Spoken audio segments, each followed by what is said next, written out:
Charity has a great question to start off this video. How do you work with nature to create hardy, disease-resistant, healthy, super yummy rabbits? And that's exactly what we're going to answer in this video. How do we produce healthy and happy rabbits?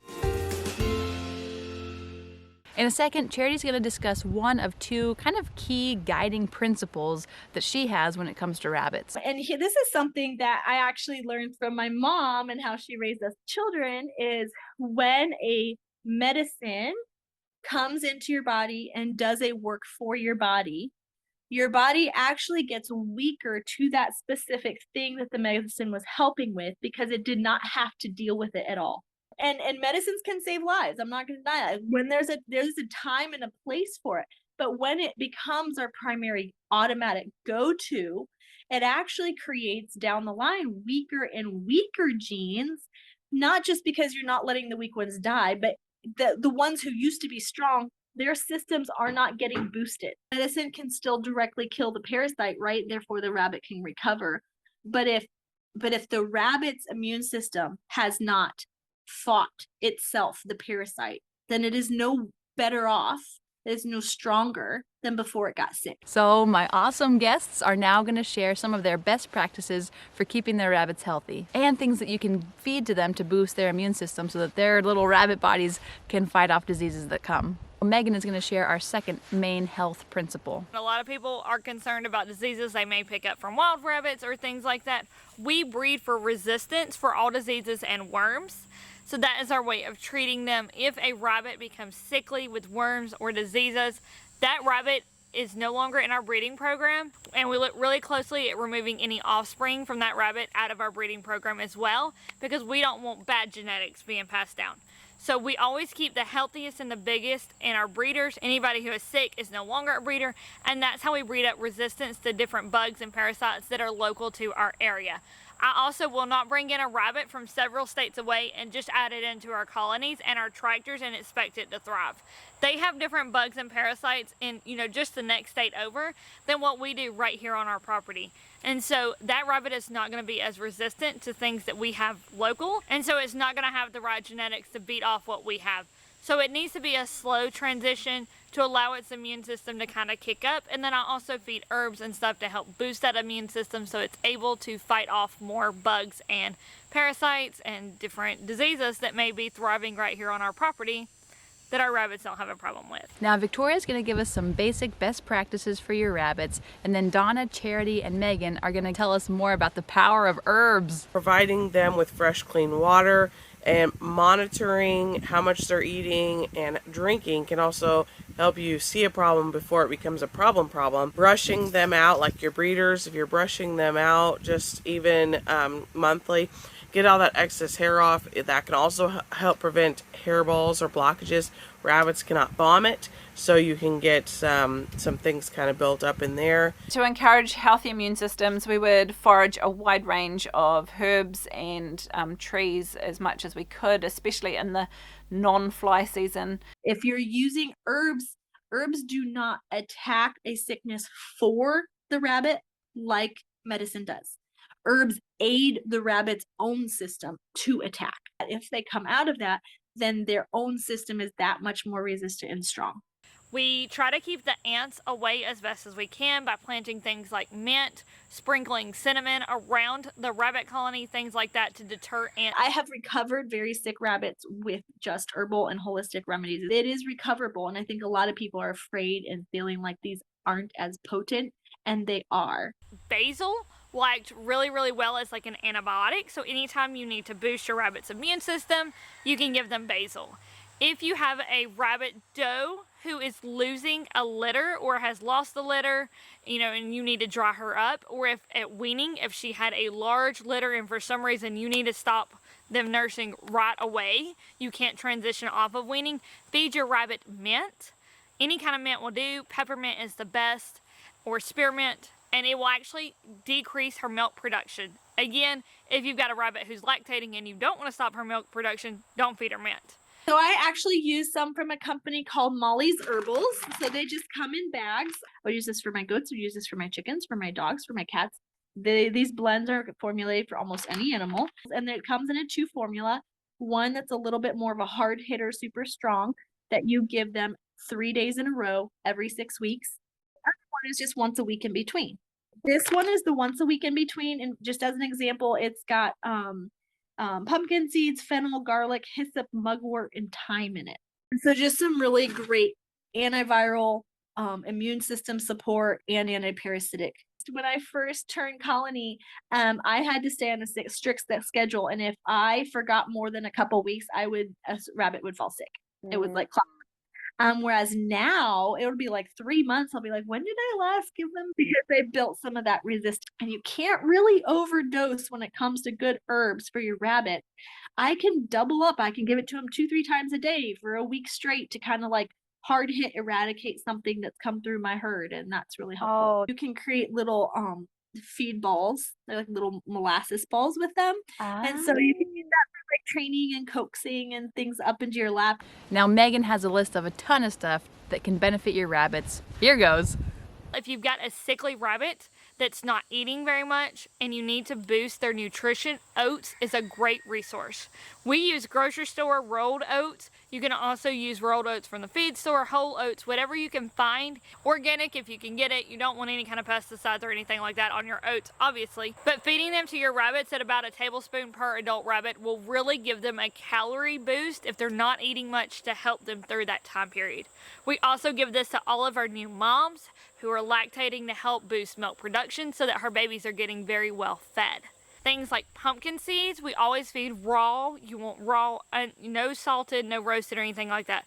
Raw pumpkin seeds will help your rabbits fight off worms. There is a chemical in pumpkin seeds that will paralyze the worms, and so then your rabbit can naturally fight them off. It's not going to deworm your rabbit. Another one you can do is sunflower seeds. Whole sunflower seeds, shell on, of course, not salted, and then that will also give them a boost of nutrition. You want to be careful though. If your rabbits do not need a boost of nutrition, if they are not lactating, if they are not sick or anything like that, and they don't appear underweight, do not feed them seeds or feed them oats, because that will cause them to become overweight very quickly, and overweight rabbits are not healthy rabbits. You cannot see when a rabbit is overweight. If you can look at a rabbit and tell it is overweight, it is past overweight and is morbidly obese. A rabbit builds its fat around its intestines and its stomach and all of its organs before it builds it on the outside, so it's not visible when a rabbit is overweight. We would feed sort of high tannin foods every now and again. Willow and what's it called? Tansy. So Willow's really good. It's a natural anti-inflammatory and a pain relief. So if you have any injured animal, it's quite a good thing. Okay. They'll naturally go and hunt it out. Apparently that's how most herbal medicines have developed over the years, have been people watching what animals will go and eat when they've got whatever ailments. I've never heard that, but it makes sense. To reduce your risk of rabbit hemorrhagic disease, or what we know as rabbit calicivirus, unfortunately you've got to store your hay for over 3 months. You've got to make your rabbit place fly safe, because flies can carry it, and you've got to keep wild rabbits away. If you've been to someone else's rabbitry, don't wear your boots then straight into your own rabbitry, and be sure to wash your hands after you've left your rabbitry as well, or before you come into it. Basically just treat it like you've always got a germ and that you don't want to be taking it in there.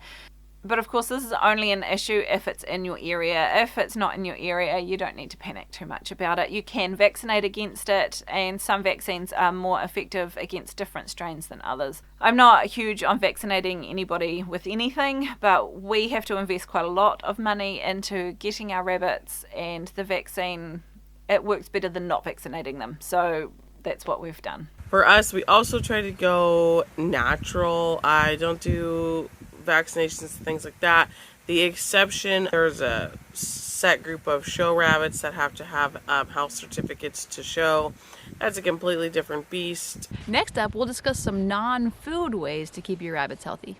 Diatomaceous earth. You can use diatomaceous earth as a natural pest control, especially for sort of those fleas and mites and those sort of skin related ones. Giving a bit of a dusting with diatomaceous earth can help. Often rabbits will actually dust bath, which you wouldn't think. You think that's more a chicken thing, but actually rabbits can do it as well. So you can put some diatomaceous earth and some wood ash in a bit of a dust bath, and often you'll find them sort of snuggling into that in the hot sun. Apple cider vinegar in the water. This is colloidal silver. Anybody listening needs to just go Google the antibacterial qualities of silver. Okay. We use it in our hospital systems in 1,000 different ways. Silver is in the drops they put in babies' eyes at birth. So get this, okay? Silver is the strongest antibacterial agent known to man. An antibiotic kills several different dozens of disease strains, whereas silver kills some 650. And it's virtually non-toxic to animals and humans. Silver does not directly attack and kill anything. It simply has a reaction where when bacteria and virus happen to be in contact with silver, they cannot breathe, reproduce, or feed, so they end up dying.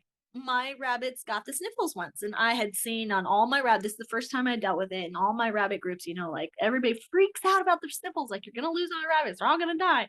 Well, I kind of went and repurposed my adult nose squirter. So I repurposed that and I just shot it up my rabbits' noses. And then I would alternate in my water at least every other day with apple cider vinegar on a regular basis, especially if I know we're trying to hit something specifically bacterial. I will alternate with colloidal silver in their water. That time I had about 30 rabbits. I did not lose one. So after chatting with Charity, I went ahead and bought some colloidal silver. Now I just want you to be aware, if you weren't, like I wasn't, that it is a pretty controversial thing. Even in the natural health world, there's a kind of a dichotomy of people who love colloidal silver and people who are really hesitant about it, or even say that you shouldn't use it.